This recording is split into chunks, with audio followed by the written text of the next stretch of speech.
প্রথম আমরা বিভিন্ন ব্যাপার দিয়ে শুরু করছিলাম। গরিব দুস্থদের পাশে থাকার জন্য আমাদের শুরুটা ছিল রমজান মাসের ইফতার বিতরণের মধ্য দিয়ে। তো আমরা চেষ্টা করে আসছি সব সময় গরিব দুস্থ যারা খাওয়া দাওয়ায় অসুবিধা বা বাজার টাজার করতে পারে না, দরিদ্র পরিবার, তাদের মধ্য থেকে ইফতার। আসসালামু আলাইকুম। এই মুহূর্তে আছি আমি দড়িচর দুর্গাপুর জামে মসজিদের মাঠ প্রাঙ্গণে।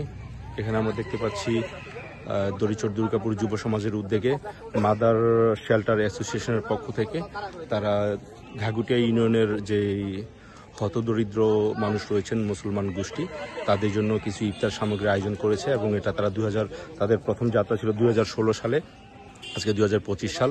তারা দীর্ঘ 9 বছর ধরে এই স্বেচ্ছাসেবী সংগঠন চালিয়ে যাচ্ছে এবং তারা সমাজের বিভিন্ন কাজেও ইফতার সামগ্রী ছাড়াও সমাজের বিভিন্ন কাজে তারা সাহায্যের হাত বাড়ায় এবং তারা যে স্বেচ্ছাসেবক দলটি আছে তারা কিন্তু খুবই অ্যাক্টিভ একটা দল। তারা সবসময় এটা প্রতি বছরই তাদের যত ব্যস্ততা কর্মব্যস্ততার মাঝে তারা এটি করে থাকে।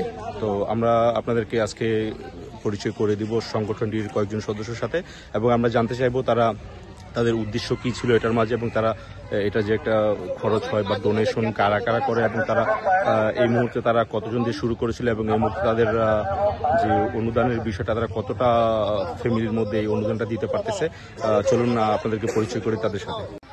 এই যে আমরা দেখতে পাচ্ছি একজন হচ্ছে মোহাম্মদ রাসেল ভাই, আর শরীফ আর মুজাক্কির, ওনারা আমার খুব পরিচিত একটা মুখ। তো আমি এখন প্রথমে জানতে চাইবো রাসেল ভাইয়ের কাছে। রাসেল ভাই, এই যে সংগঠনটা মাদার শেল্টার অ্যাসোসিয়েশন দড়িচর দুর্গাপুর, এটা কত সাল থেকে শুরু হয়েছে? আসসালামু আলাইকুম। মাদার শেল্টার অ্যাসোসিয়েশন একটি সেবামূলক ও রাজনৈতিক প্রতিষ্ঠান। এটার কার্যক্রম শুরু হয়েছে 2016 সাল থেকে।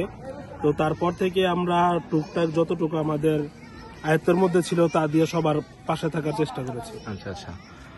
তো এটাতে আসলে আপনারা 16 সাল থেকে আজকে 25 সাল পর্যন্ত শুরু করেন। তো যখন 16 সালে শুরু করছিলেন, কতটা পরিবারের মধ্যে আপনারা ইফতার সামগ্রী দিতে পারছিলেন প্রথমে? এখন সর্বপ্রথম আমরা বিভিন্ন ব্যাপার দিয়ে শুরু করছিলাম। গরিব দুস্থদের পাশে থাকার জন্য আমাদের শুরুটা ছিল রমজান মাসের ইফতার বিতরণের মধ্য দিয়ে। তো আমরা চেষ্টা করে আসছি সব সময় গরিব দুস্থ যারা খাওয়া দাওয়ায় অসুবিধা বা বাজার টাজার করতে পারে না, দরিদ্র পরিবার, তাদের মধ্য থেকে ইফতারের সময় যেন তারা রোজার মাসটা ভালোভাবে কাটাইতে পারে। ওই সময় আমরা মাত্র 30টা পরিবার থেকে শুরু করেছিলাম এবং আলহামদুলিল্লাহ এখন আমরা 2025 সালে এসে 250টা পরিবারের মধ্যে ইফতার সামগ্রী এবং চাল, ডাল, যাবতীয় যা কিছু লাগে ইফতারি ছাড়াও আরো বিভিন্ন খাদ্যদ্রব্য দিয়ে সহযোগিতা করছি। আচ্ছা, তো আপনারা এটা করতে তো মোটামুটি 250 ফ্যামিলিতে আপনারা এটা দেন, আপনাদের এটা মোটামুটি একটা খরচের প্রয়োজন। তো সেই ক্ষেত্রে এই যে একটা ডোনেশনের বিষয় আছে, এটা আপনারা নিজেরাই দেন নাকি এটা কোথা থেকে আসে এই ডোনেশনের? সর্বপ্রথম যখন আমরা শুরু করেছিলাম তখন আমরা নিজেদের মধ্য থেকে আমরা ফ্রেন্ড সার্কেল বা আমাদের পাড়া মহল্লায় যারা ছিল তারা একটু অল্প বিস্তরে শুরু করেছিলাম। তারপরে একদিন পরে আস্তে আস্তে আমাদের এখন দেশের বাইরে যারা প্রবাসী ভাইয়েরা আছে তারা আমাদেরকে সাহায্য করে। প্রবাসী ভাইদেরও ওইখানে আরো বন্ধু বান্ধব অনেক কিছু আছে, বিদেশি আমাদের দেশের বাইরে কিছু বন্ধু বান্ধব আছে, তারাও আমাদেরকে ডোনেশন দেয়। তো এইভাবেই আমরা চলতেছি আলহামদুলিল্লাহ। আমরা চেষ্টা করতেছি সামনে আরো কিছু করার জন্য, আরো বেশি পরিবারকে যেন সাহায্য করতে পারি। তো রাসেল ভাই খুব সুন্দর কথা বলেন। এই মুহূর্তে আমরা জিজ্ঞাসা করব শরীফ। তো শরীফের কাছে আমরা জিজ্ঞাসা করব, শরীফ, তো এই যে এতগুলি 250 ফ্যামিলির, এগুলো কিন্তু খোঁজ খবর নেওয়া একটা ঝামেলার বিষয়। তো এই যে সবগুলি খোঁজ খবর না, কারা আসলে পাওয়ার যোগ্য, কারা পাওয়ার যোগ্য না, এগুলি আসলে আপনারা কিভাবে নির্বাচন করেন? আসসালামু আলাইকুম। আসলে 250 মানুষ, অনেক মানুষ, এগুলো আসলে একেবারে সঠিকভাবে তত্ত্বাবধান করা খুব কষ্টকর। তারপর আমরা সর্বাধিক আমাদের চেষ্টা করি। আমাদের স্বেচ্ছাসেবক, আমরা ঘাগুটিয়া ইউনিয়নের আমাদের অনেক স্বেচ্ছাসেবক আছে। আমরা স্বেচ্ছাসেবকেরা আমরা প্রত্যেকের এলাকা ভিত্তিক ভাগ করা থাকে।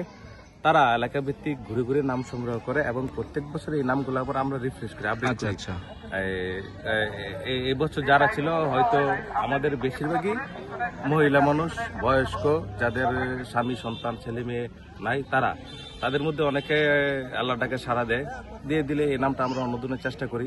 আবার এখন কারো আর্থিক অবস্থা খারাপ আছে, ছেলে মেয়ে ছোট, 2 বছর 3 বছর পরে দেশের বাইরে চলে কাজে যায়, তারা আর্থিক অবস্থা ভালো হয়, তারা অনেকে নিজের থেকেই কার্ডগুলা, যেমন আমার এই গতকালকে একটা কার্ড রিটার্ন আসছে, বলতেছে আল্লাহর রহমতে হ্যাঁ আমাদের এই অবস্থা আগের থেকে ভালো, এখন আমাদের অনুদান দরকার। আচ্ছা আচ্ছা, তার মানে আপনারা এই কার্ডটা দিয়েছিলেন আগে, উনি নিত ওই কার্ড দিয়েছিলেন, ওনার এখন সামর্থ্য আছে, উনি এখন এই কার্ডটা স্বেচ্ছায় ফেরত দিয়ে দিচ্ছে।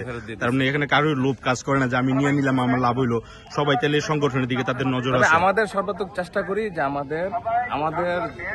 আমাদের জানা মতে আমরা সর্বাত্মক চেষ্টা করি যে সর্বনিম্ন যে 250 লোক হ্যাঁ তারাই যেতে পায়। আচ্ছা আচ্ছা আচ্ছা, এখানে কি আপনাদের এরকম কোনো ইয়ে আছে, আপনারা যেহেতু এটা স্বেচ্ছাসেবকমূলক সংগঠন, এখানে কোনো অরাজনৈতিক সংগঠন, এখানে আপনারা সেবামূলক কাজ করেন, যদি কেউ ধরেন চাইলো যে আমি এটাতে সামিল হতে চাইলাম, আমি 2000, 1000, 5000 টাকা দিতে চাইলাম রমজানের মাস আসলে, বা আপনারা এটা ছাড়াও তো মনে অন্যান্য সেবামূলক কাজও করেন, সেক্ষেত্রে কেউ যদি চাইলেন ধরেন আমি দেশের বাইরে থেকে আমি চাইলাম যে আমি 5000 টাকাতে সামিল হবো, সেক্ষেত্রে কি এটার সুযোগ আছে, আপনারা কি এটা গ্রহণ করেন? আসলে আমাদের সংগঠন আমরা স্বেচ্ছাসেবক, আমাদের কাজ হলো গিয়ে সবকিছু অ্যারেঞ্জমেন্ট করা। হ্যাঁ, আমরা শারীরিক আর্থিক কিছু শারীরিক আমরা ইয়া করি, কিন্তু মূল হচ্ছে অনেক টাকার ব্যাপার, 2-3 লাখ টাকার ব্যাপার স্যাপার, এত টাকা তো আমাদের পক্ষে সম্ভব না। আমাদের সংগঠনটা চলে হচ্ছে অনুদানে। আচ্ছা আচ্ছা, বিশেষ করে দেশের বাইরে থেকে হ্যাঁ এই 2-3 জন আছে আমাদের, উনি দানের ব্যাপারে নাম বলা ঠিক না, হ্যাঁ ওনা বিগ একটা অ্যামাউন্ট, এই ম্যাক্সিমাম অ্যামাউন্টটা 2-3 জনের মাধ্যমে চলে আসে। ঠিক আছে, তো এখন যদি কেউ স্বেচ্ছা যদি ডোনেট করতে চায়, আল্লাহ রাস্তায় যদি কেউ দান করতে চায়, হ্যাঁ সেখানে আমাদের কোনো বাধা নাই। তাহলে আমাদের যদি কালেকশন বেশি হয়, আমরা 2 জন 3 জন 5 জন মানুষকে আমরা বেশি দিতে পারবো। এটা আমাদের জন্য আরো সুবিধা। যেমন আমাদের আজকে 250 দিতেছি, যদি আমরা 300 দিতে পারতাম তাহলে আমাদের কাছে ভালো লাগতো, 500 দিতে পারতাম ভালো লাগতো। আমাদের 30 থেকে শুরু, এখন এই 8 বছর পরে আজকে আমাদের 250 আছে, আর 2 বছর পরে যদি আমরা 500 দিতে পারি, হ্যাঁ আমাদের ভালো লাগে। আচ্ছা, বিষয় হচ্ছে আমি তাইলে একটা বিকাশ নাম্বার আর একটা অ্যাকাউন্ট নাম্বার ভিডিওর ডিসক্রিপশনে দিয়ে রাখবো, তো আপনারা যদি কেউ চান এই সংগঠনটিতে সহযোগিতা করতে আপনারা ভিডিওগুলো দেখেন, সবগুলো আসলে হ্যাঁ ওইদিকে আমরা দেখতে পারতেছি, ওইদিকে উপজেলা নির্বাহী অফিসারও আসছে, তো এখানে সব ফ্যামিলির কার্ড নিয়ে দাঁড়ায় আছে তারা। এখনই যেহেতু উপজেলা নির্বাহী অফিসার আসছে, ওনার সামনে আমরা এগুলো দিব, তো আমরা এই মুহূর্তে চলে যাব হচ্ছে